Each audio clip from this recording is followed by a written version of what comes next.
5 வருட காலமா அவருடைய செயல்பாடு எப்படி இருக்கு?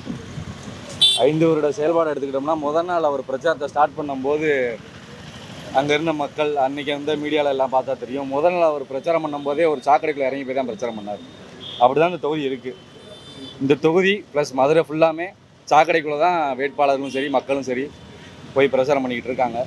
இந்த நிலைமை மாறணும் மதுரையை.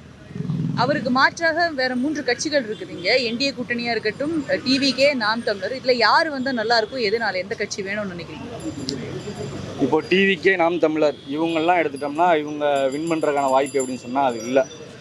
அதனால வின் பண்ணக்கூடிய வாய்ப்பு இருக்கக்கூடிய ப்ரொஃபஸர் ராமசீனிவாசன் அவங்களுக்கு நம்ம பொதுமக்களாகிய நீங்கள் எல்லாரும் சேர்ந்து ஓட்டு போட்டு வின் பண்ணால் ஒரு மாற்றம் நிச்சயமாக இருக்கும். மதுரை தெற்குக்கும் சரி, மதுரை ஓவரால் மதுரைக்கும் ஒரு மாற்றம் கிடைக்கும். என்ன சொல்கிறாருன்னா, ஒரு 10,000 கோடி ரூபா அளவுக்கு நான் ஒரு முதலீடை மதுரைக்கு கொண்டு வரேன்னு சொல்கிறாரு.